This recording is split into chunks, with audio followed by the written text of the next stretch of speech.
नमस्कार दोस्तों, प्रकाश tarot trader का बहुत बहुत नमस्कार।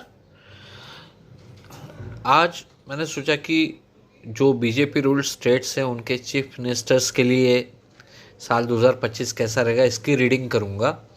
और जब मैंने इसकी शुरुआत की देवेंद्र फडणवीस जी की रीडिंग से, तो जब यहाँ तक पहुँचा तो मुझे कुछ डाउट आया। फिर मैंने कुछ और सवाल रखे और उसके बाद ये आउटकम कार्ड्स आए हैं।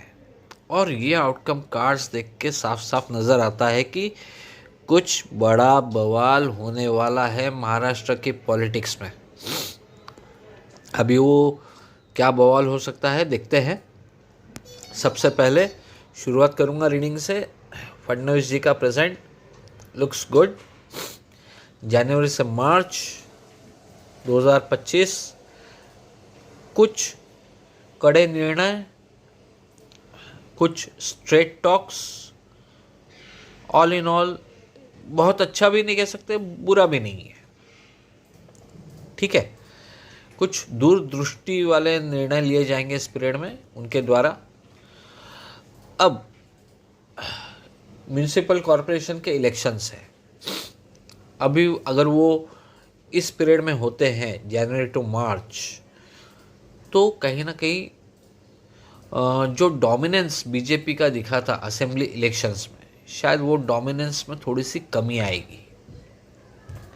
लेकिन लेकिन लेकिन ये देखिए, अप्रैल से जून, एस ऑफ कप्स कार्ड, बेहतरीन कार्ड। सो अप्रैल से जून का पीरियड फडणवीस जी का बहुत अच्छा है। इनके नेतृत्व में अगर इलेक्शन लड़े जाते हैं म्यूनिसिपल कॉरपोरेशंस के, तो बीजेपी बहुत अच्छा करेगी। अब आते हैं बवाल वाले पोर्शन पे। तो ये है वर्ल्ड कार्ड आया। मेरा सवाल था कि सेकेंड हाफ कैसा रहेगा जुलाई से दिसंबर तक का फडणवीस जी का, उनके पॉलिटिकल करियर के हिसाब से। तो ये कार्ड आया। अब वर्ल्ड कार्ड मतलब कहीं ना कहीं कुछ एक साइकिल ख़त्म होना, एक नई साइकिल शुरू होना, ठीक है, या स्वीपिंग चेंजेस आना लाइफ में, स्वीपिंग चेंजेस। तो अब पॉलिटिकल करियर में ऐसा कुछ होता है तो या तो फिर उनको हटा के किसी दूसरे को मुख्यमंत्री बनाया जाए या उनकी सरकार चली जाए, ये भी पॉसिबिलिटी है। इसके लिए फिर मैंने आउटकम कार्ड निकाले। तो ये देखिए, S of wands, 5 of wands, ये धोखे और चीटिंग वाला कार्ड, और ये दोनों कार्ड, और एंड में 8 ऑफ कप्स, डिसअपॉइंटमेंट वाला। अब इसमें क्या हो सकता है? एक तो ये एक कहावत सुनी होगी आपने, पॉलिटिक्स में there are no permanent friends and no permanent enemies.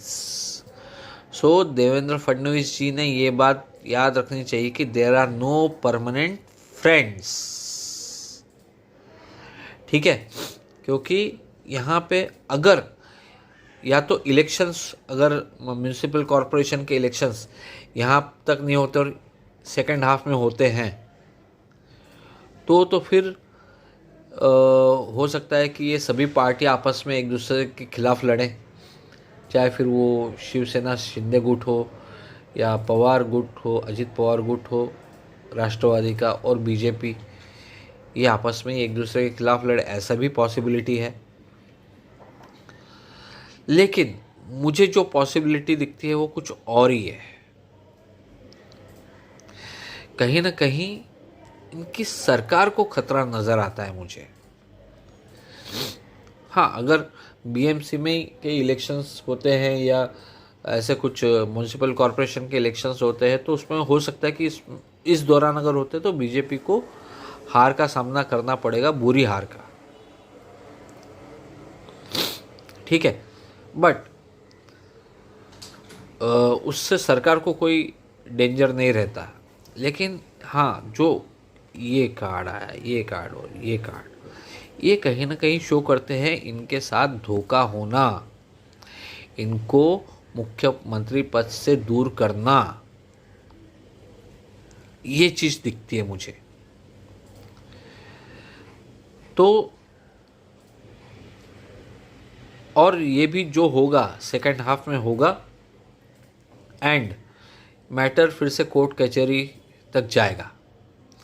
But ultimately कहीं ना कहीं ऐसा दिखता है कि शायद इनकी कुर्सी जा सकती है, हाई चांसेस।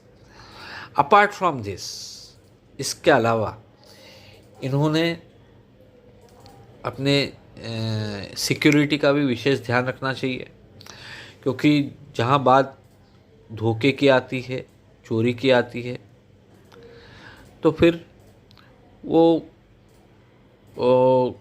कुछ भी हो सकता है। तो इन्होंने अपनी सिक्योरिटी का भी विशेष ध्यान रखना चाहिए। बट ज़्यादा चांसेस सरकार जाने के दिखते हैं। So that's why I said no permanent friends. Fadnavis ji ने ये याद रखना चाहिए।